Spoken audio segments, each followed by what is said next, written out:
shellfish management plan, which was adopted by the Board of Selectmen in 2012. So in that plan, it has a bunch of priorities from high to low in regards to shellfish and research and water quality initiatives, stuff like that. So in that plan, starting a shell recycling program was a high priority. The program consists of about 30 restaurants and raw bars. So pretty much every restaurant on island that serves oysters or quahog shells, we collect from. So in the kind of heart of the season from June to October, we pick up the shell 7 days a week.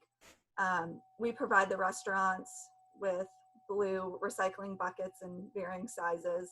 And in the mornings we go and take their buckets, weigh them to see how much shell is actually in them, and then give them clean buckets in return. To date, we have about 145 tons of oyster and quahog shell that we have collected. And in Massachusetts, I don't know what the regulations are in New York, but in Massachusetts, you have to have the shell here on land for at least 1 year.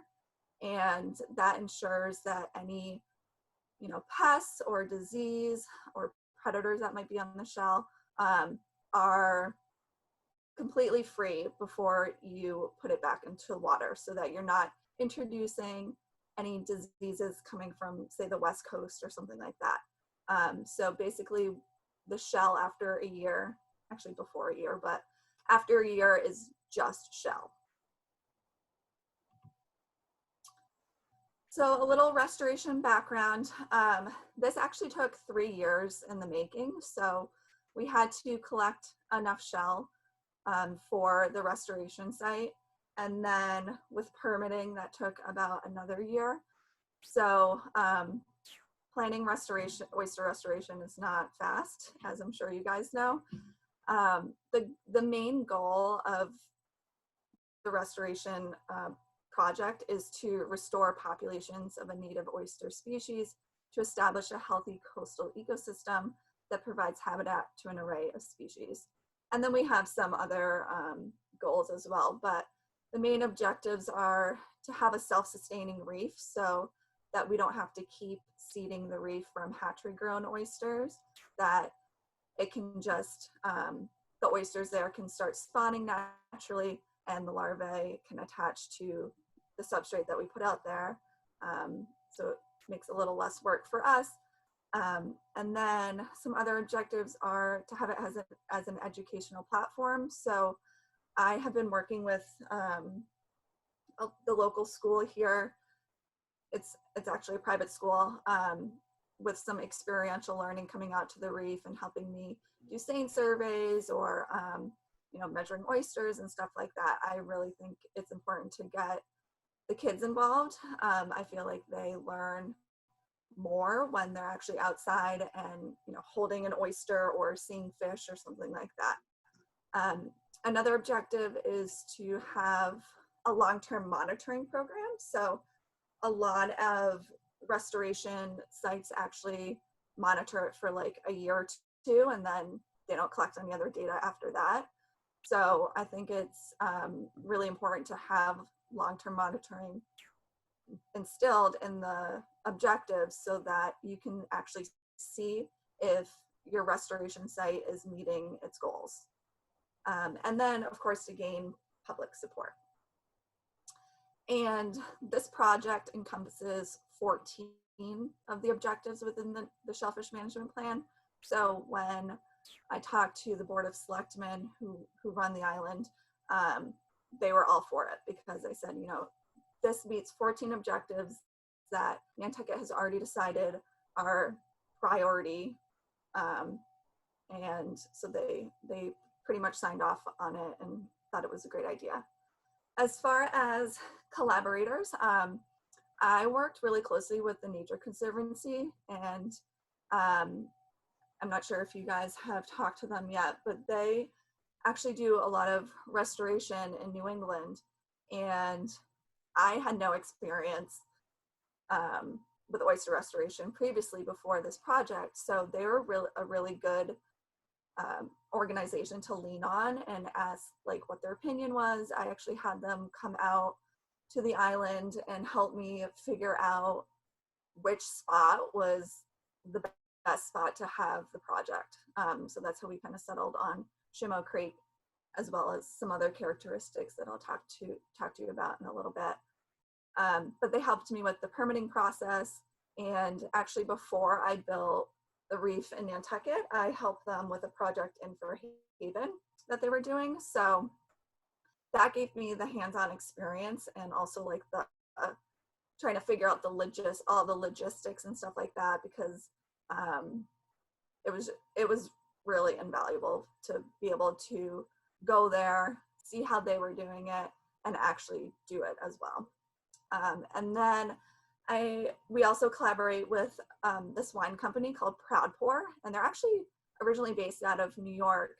And for every bottle of the Oyster, which is a Sauvignon Blanc that's sold on island, it restores 100 oysters. So their slogan is "Cheers to Change." So you're drinking wine, but you're also restoring oysters as well.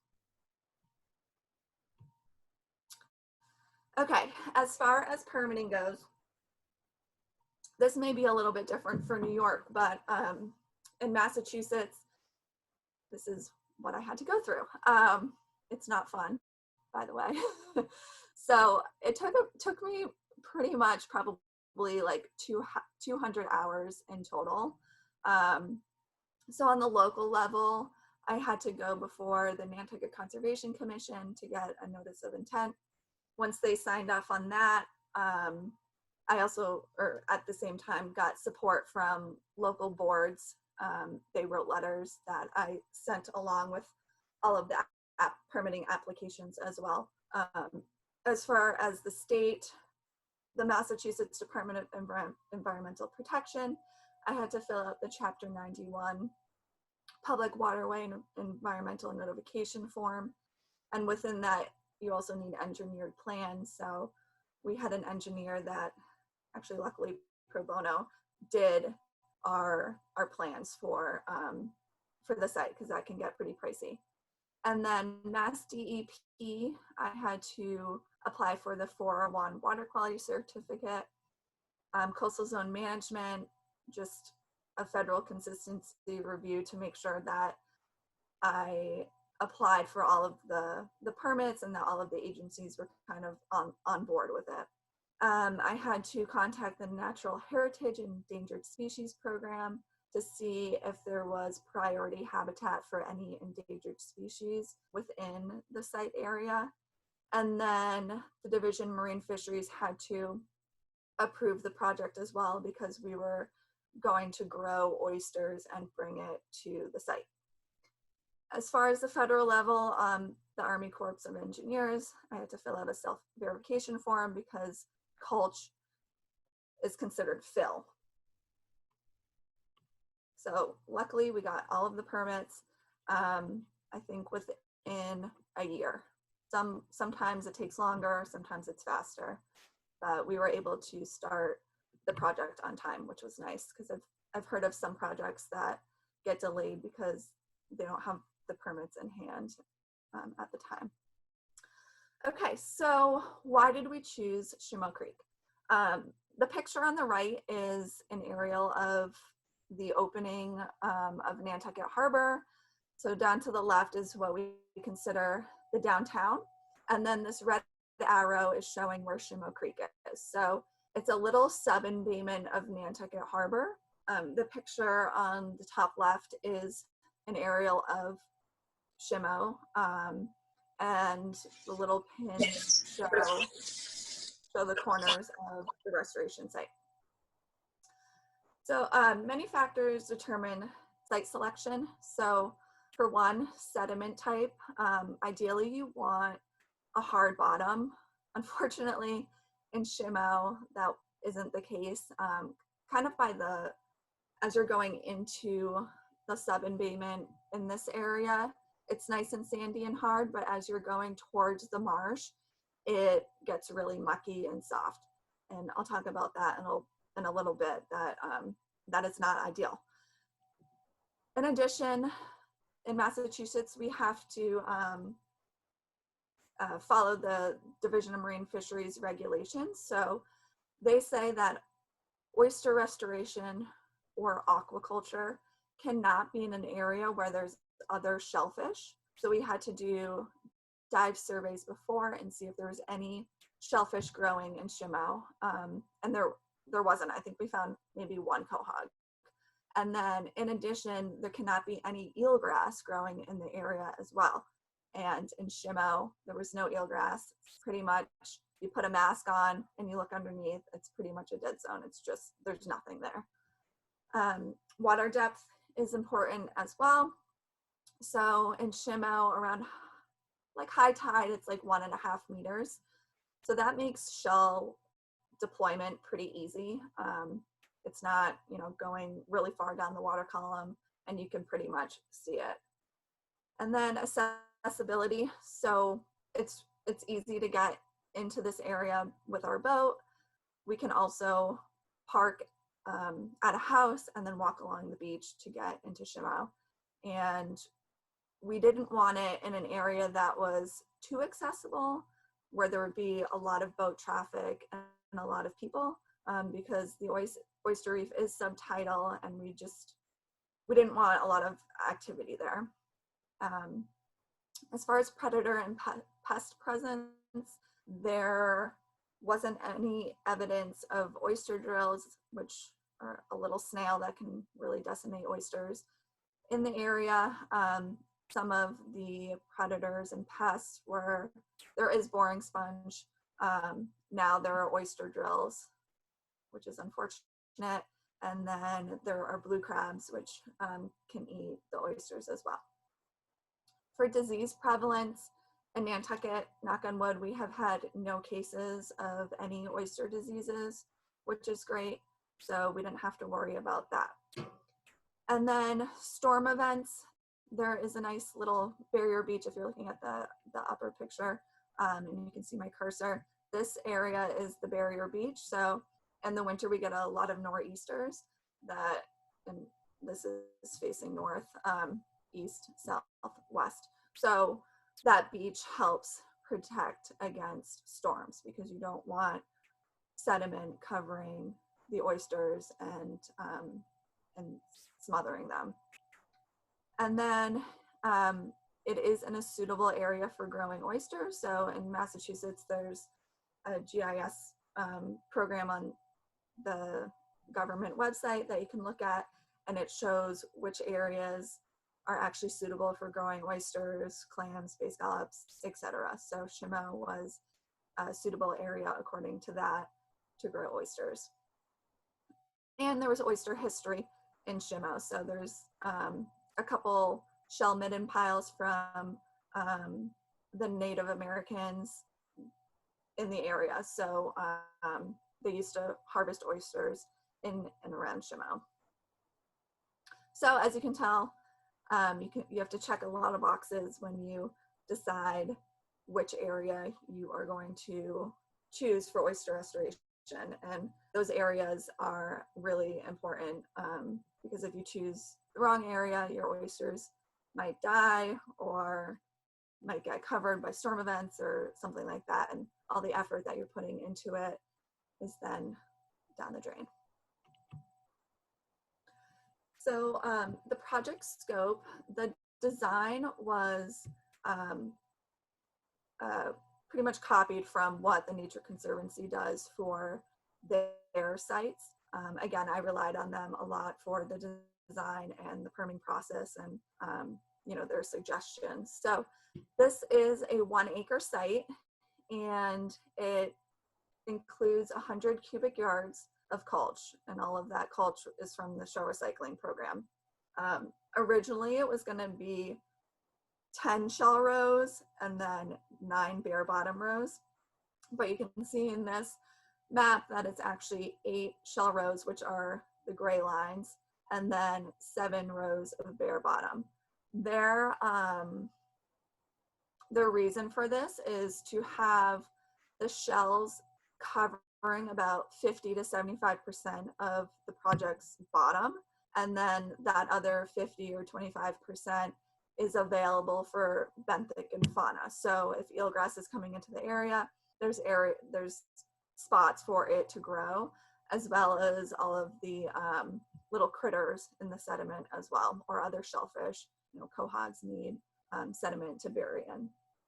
So the project is 8 rows because in 2017, we started with building the first 5 rows of shell. And originally in 2017, we were going to do all 8 rows. There was a little snafu with our shell pile, and half of it got taken.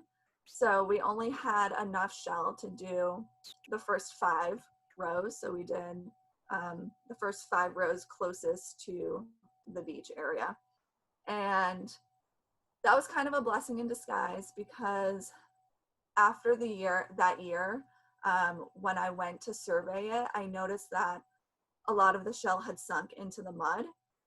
So instead of doing 100 fish totes per shell row, I decided to kind of condense the shell rows so it's 8 rows instead of 10, and doubling up the shell on the last 3 rows to make the reef relief height higher.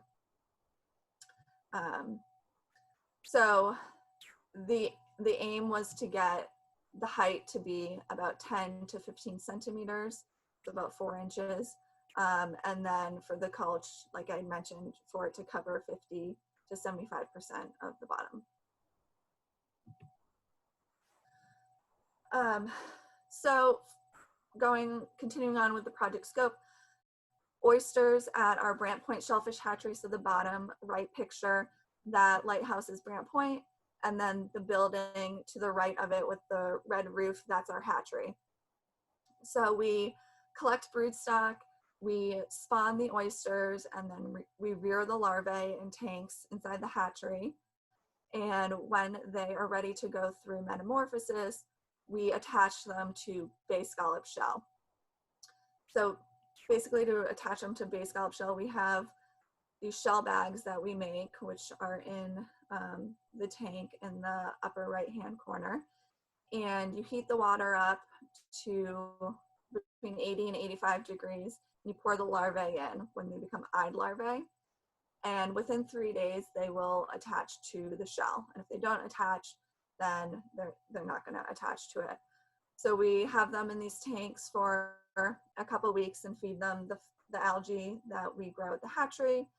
And then when they get large enough, we bring them out to the oyster reef, open up the bags, kind of sprinkle them on top of that shell foundation that we laid out in 2017 and 2018, and hope for the best. So this picture in the middle is a bay scallop shell that has a ton of little oyster spat on it. One reason we chose to use bay scallop shell to set it on is when we go out and do our dive surveys, we can decipher which oysters we grew in the hatchery because they're on the bay scallop shell. And then if there's any natural recruitment, because the thought is, since oysters are chemically attracted to oyster shell, that when they're in the natural environment, they would pick the oyster shell over the scallop shell. And then this picture on the left just shows how big the oysters have actually grown. So this is one that we grew, or 2 that we grew in the hatchery, and this oyster is pretty large. I also add additional broodstock to the site as well. So when it gets too large to be able to spawn it in the hatchery, because it's eating too much algae, I bring those out to the reef as well.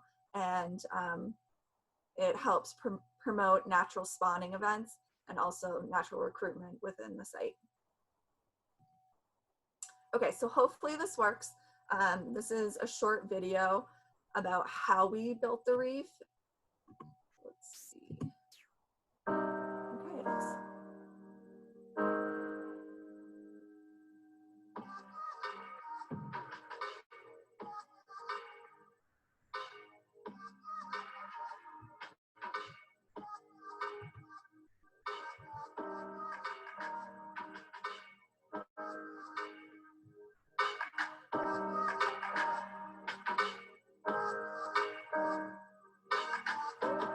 like I had mentioned, we used fish totes and had someone at the DPW fill them up with the shell, and then we brought them down to the boat ramp to load onto the boats.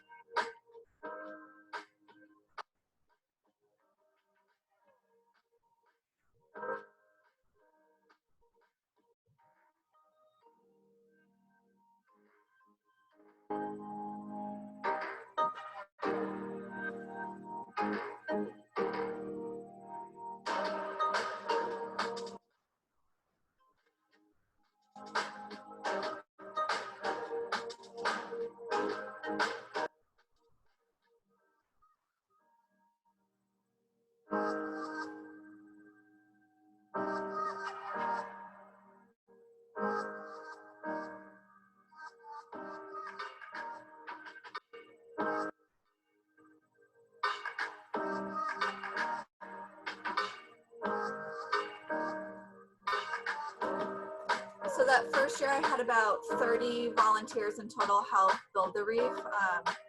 It's very labor intensive, so definitely get as many volunteers as possible to help you.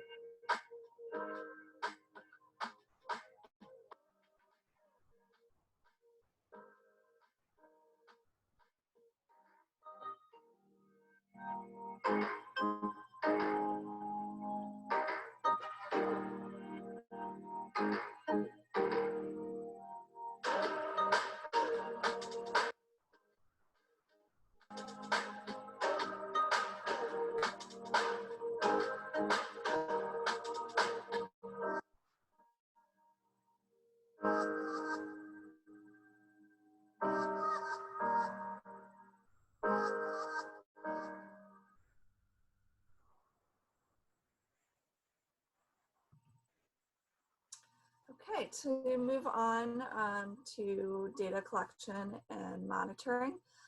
All of the data and monitoring came from this oyster habitat restoration monitoring and assessment handbook. And this booklet was kind of a collaboration of a working group of many restoration scientists around the United States, maybe internationally as well.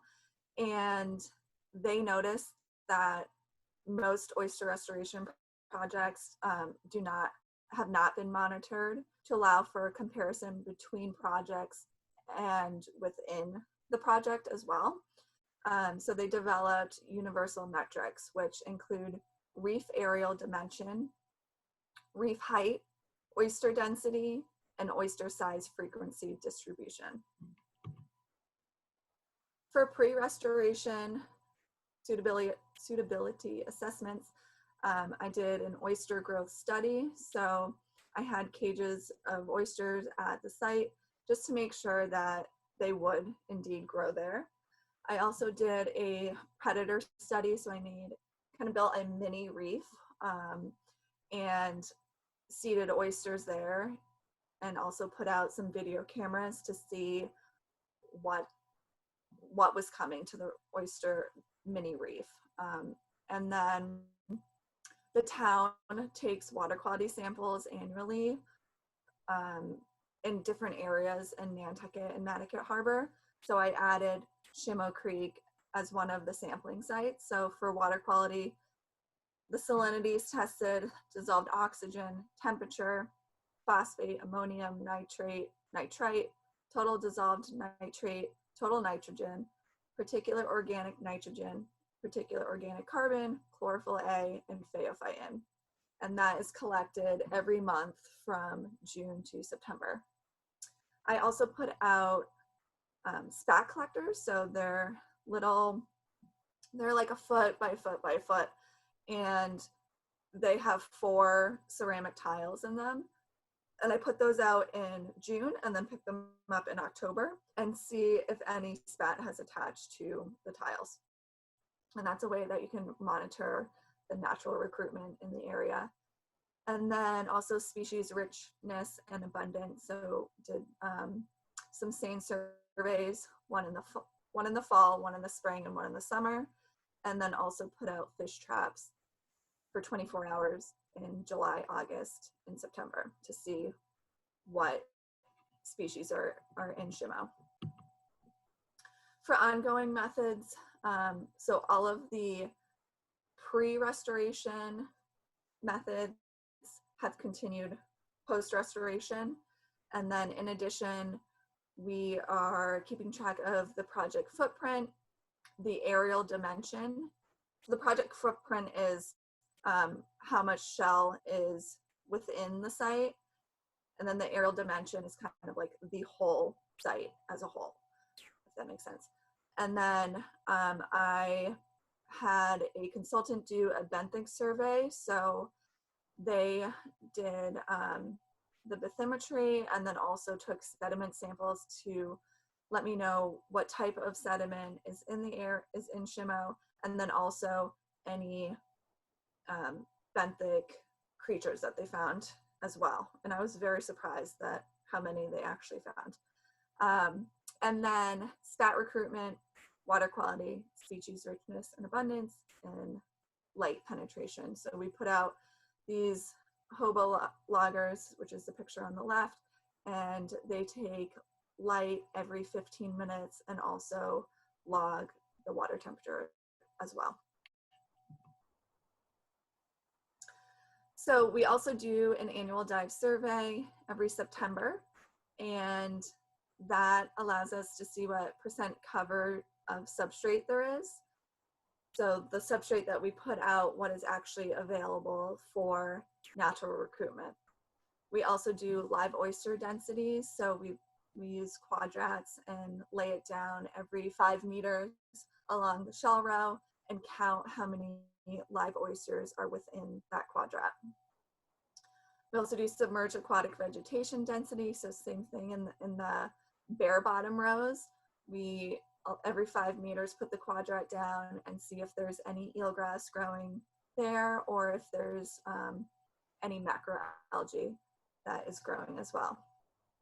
For size frequency distribution, the oysters from the live oyster density, we actually collect those in a bag, and then on the beach, we measure each oyster and put them into categories every 5 millimeters.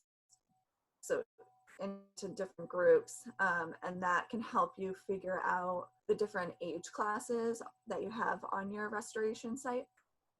We also monitor the sex ratio. So in July, before the oysters naturally spawn, we collect at least 25 oysters that are 3 inches or larger and bring them back to the hatchery and open them up and look under the microscope and see if they're male or female. And you want the ratio to be pretty much 50-50 or have more females than males. And then we also measure the shell height as well.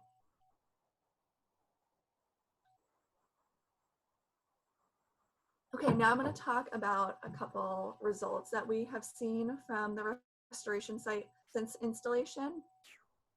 The first thing is shell loss. So like I had mentioned earlier, coming into Shimmo Creek, this area is pretty much hard sand bottom, but as you're going towards the marsh, it gets really muddy. So the project area is 4,611 meters squared. The reef area is 1,677 meters squared. And from the benthic survey, it said it created this map. So the red kind of clusters within the map are shell foundation that we put down. And then you can see the rows that we were intending to have. But I guess nothing in nature is really straight. So, so you can kind of see that this is a little blip on row 1. Row 2 looks pretty good. Row 3, a lot of it has sunk in 3, 4, and 5. All of this has sunk into the mud. And then these last rows are from 2018, and there is more shell here, I think because I had doubled up the amount of shell that we put out. So that kind of helped with the sinking, taking the sinking into consideration. but the shell only covers about 36% of the bottom, and our intention was for it to cover 50 to 75% of the bottom. There's also silt accumulation on the shells that we put out because it is so muddy and also shallow. So during wind events or if boats go in there, it really can muck up the bottom, and then all of that sediment is just landing on the shell foundation that we put out, and that can actually deter wild oyster larvae to attach to the shell. So that's not good. There's also some detritus deposition from the storm event, so dead macroalgae on top of the shell, which again won't allow the larvae to attach to it. And from being able to monitor the reef and the reef height, we decided in 2020, so this past summer, to add 100 more fish totes of shell to both rows 1 and 2, and then next summer we'll be adding more as well.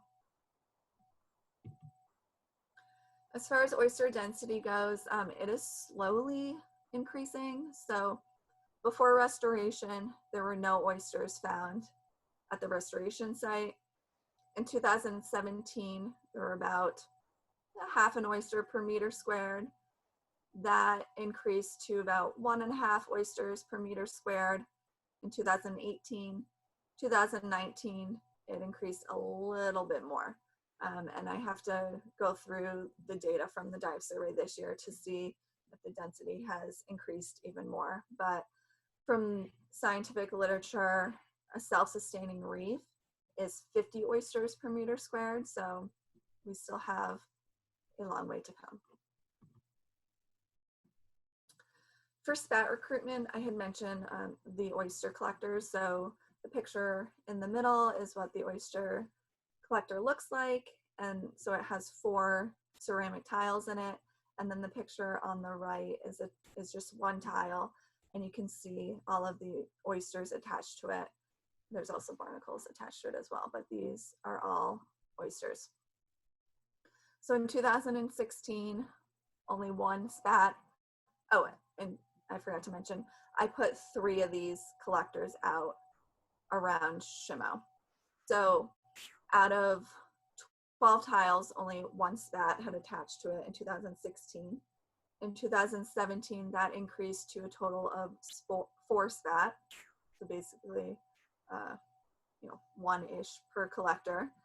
2018, that increased significantly. We found 60 spat within those tiles. So there was definitely some natural recruitment, either from the adult oysters that I had added, or if the oyster larvae from the oyster growers miles up the harbor made it down and into Shimmo and decided to attach to the spat. In 2019, I decided to use a different method because I was working on my thesis, and it didn't come up with any spat on the 2 different methods. And I wish that I had just put the tiles out anyway and then done this other project, but I didn't. But during the dive survey, we did find 2 spat that were attached to oyster clumps. So that is indicative of natural recruitment. And then we've also found oysters attached to rib mussels along the marsh edge. So that's exciting. In 2020, for whatever reason, we only found 4 spat attached to the collectors. And I mean, that can be due to many reasons. Some years are really good for recruitment, and then other years are not. And that could be, the water temperature, the water quality, if there's storm events, everything kind of has to line up for the oysters to 1, spawn, 2, live, and then 3, attach to something and be able to live. So I'm hopeful that next year we'll have more spat naturally recruited. As far as total nitrogen goes, there were 2 to 6 samples taken per year from May to September September. And there's not really a trend yet in nitrogen removal. I just don't think that there's enough time or oysters. So usually you see benefits from oyster restoration like 7 to 10 years, and we're really only in year 2. So there is no trend, but you can see, some years it goes down, others up, down, up. So we'll see what the 2020 data holds. But we're hopeful that over time, when more oysters are there, that the nitrogen levels will decrease. And then for species richness, in total, there's 28 different species collected and ID'd throughout the years. In 2017, there were 18 species, 2016, 18 species, 2017, 13 different species, 2018, 18 species, 2019, 24 species, and 2020, 21 species. So these are from the same surveys as well as the fish traps. So some common ones that we find in Shimmo are the American eel, tautog, mummy chugs, sand shrimp and shore shrimp, black sea bass, pipefish. So it's probably pretty similar species to what you'll find in New York. As far as eelgrass densities, eelgrass is actually increasing at the site, which is amazing. Nantucket is actually pretty lucky. We still do have a lot of eelgrass in our harbors, and that is also an indicator that we have one of the last sustainable bay scallop fisheries as well. So pre-restoration in 2016, there were 0 shoots. 2017, again, 0 shoots. 2018, so the year that we finished the project, there was a total of 6 shoots found during the dive surveys.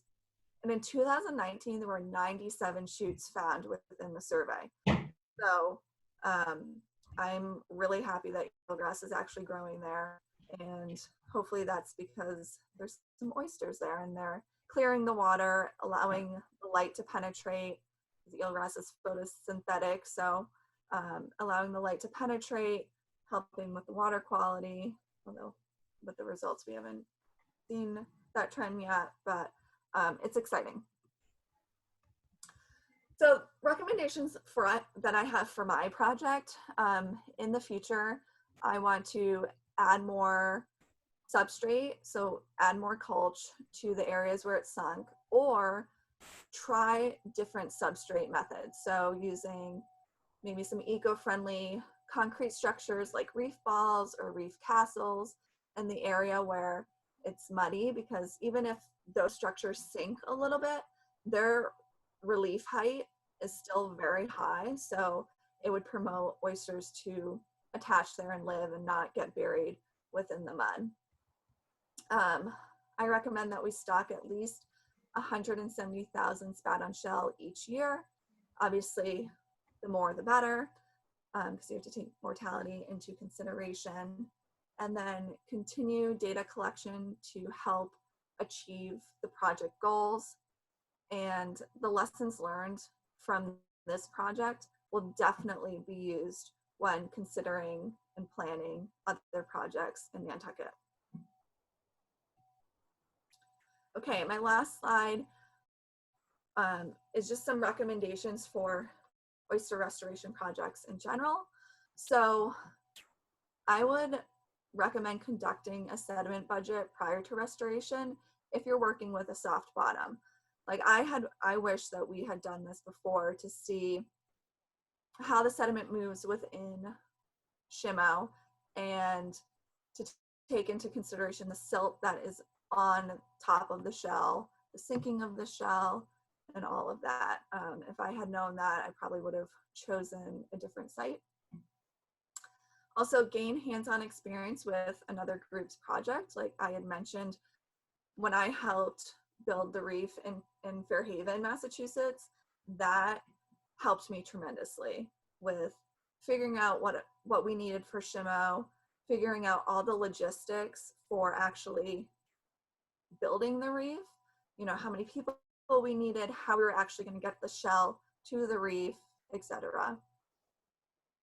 Talk to permitting agencies before you start permitting, and just start a conversation and see if they have any initial drawbacks with your project. If they like your project, it'll help you before you actually put in all of the effort to start collecting the baseline data, and then also all those hours that it takes for permitting.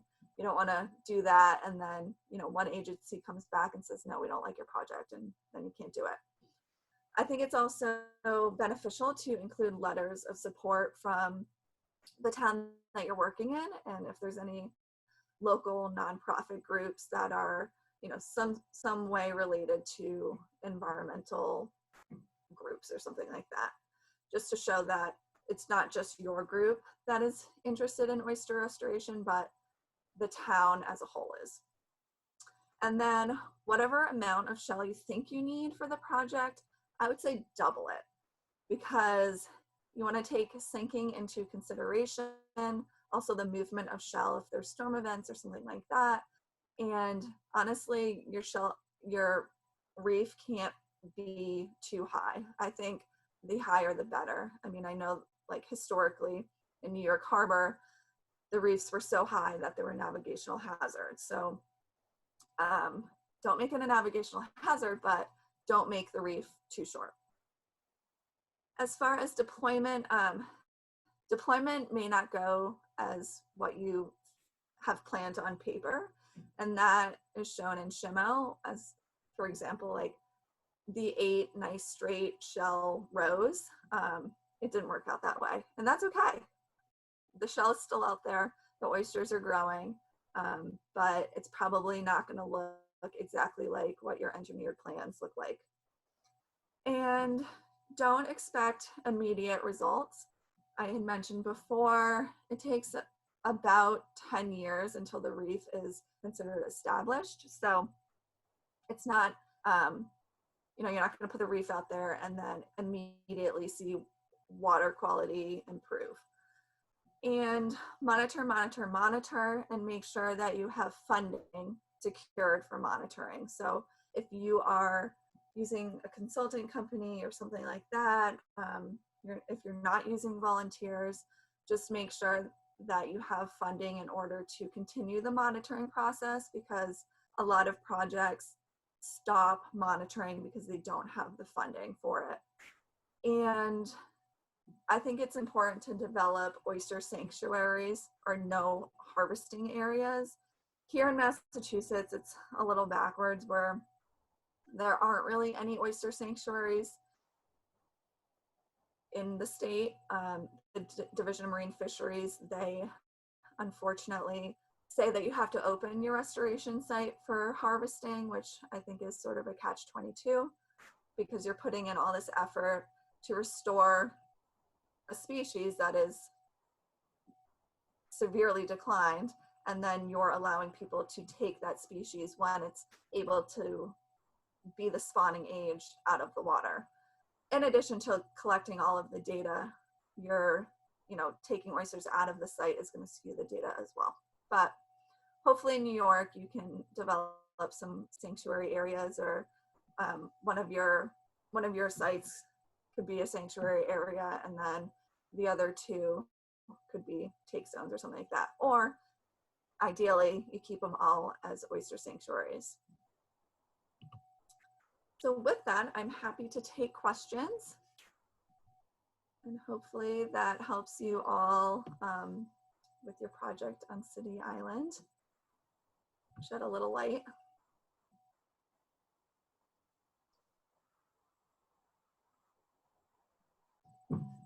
Does anyone have any questions? I'll start away. In terms of your dive surveys, Leah, we've been doing some dive surveys and plan to do more. Do you have any anything written up that you could share with us, sort of, so we can uniformly document what we need to document when dive surveys are done? Yes, definitely. I've developed a whole protocol for specifically our dive surveys, but also all of the data that I've been collecting. So I'm happy to send you that. Great. Thank you. I'll jump in real quick. You can rest assured that we have plenty of oyster reservations, as it were, here in New York, as in, the DEC is very concerned. Their main concern is, in fact, that people do not disturb or try to harvest and eat the oysters that we plan on depositing in the water in any state. So, and that has a lot to do with our water quality in general. None of the shellfish is harvestable from our areas. But I thought that it was interesting to see that the culture on shell that the spat on the culture that you're depositing, that you're using a different shell as a marking tool. So when you do the surveys and you're counting the oysters that are actually naturally occurring, are you counting just the oysters that are not the ones that you have introduced into the project? Or is that just a basically overall survey of all the oysters involved? Yeah, it's an overall survey of all the oysters. So when we're collecting the oysters and measuring them, we record if it's attached to base scallop shell, if it's a single oyster, if it's attached to an oyster shell or quahog shell. So that helps me decipher when I'm entering the data what would be considered natural recruitment and then what we grew at the hatchery. And are you encouraged at all about the natural recruitment? It seems very slight, your natural recruitment in general. Yeah, it's low. So I was very excited when we found 2. But yeah, like I had mentioned before, Nantucket we're recruitment limited here, which is hard and unfortunate. But I'm hopeful that by continuing to seed the reef in future years, that eventually, because it is still pretty young, it's 2 years old, that we will see more natural recruitment, but time will tell with that. So this predation of these boar snails, I mean, do you think that your installation of the shells and of the spat and the oysters have boosted the population of these predators? I mean, I would assume so, considering the amount of food that you put in the area, right? Yeah. So before restoration, there were no oyster drills in the area, and then with doing the dive surveys, we have found oyster drills. So that is not great. Luckily, there aren't a lot of oyster drills that we've seen, but I am thinking next summer there's a couple like deterrents that you can put out and oyster drill traps. So just put that out and see if we catch any of them. Right. Well, thank you for your time. It's been really educational on my part. I appreciate it. Thank you. Yeah, you're welcome. Any other questions? Can you just briefly, Leah, talk about your connection with the Nature Conservancy, and do you have any specific people you can refer us to? It sounds like they really helped with the design of your oyster reef. Yeah, they were very, very helpful. The person that I was in contact with, he retired, but I do know someone else within the local Nature Conservancy in Massachusetts that I can put you in touch with. Great. And yeah, they've done some projects in Fairhaven, Wareham, I think somewhere on the Cape, and then they have, I think, some projects in New Hampshire as well. So it would definitely be worth it to just chat with them for a little bit. Terrific. Well, I guess that wraps it up. It was really instructive, so helpful, and it so ties into what we're focusing on, which is to do just that, try to build an oyster reef pilot project around City Island.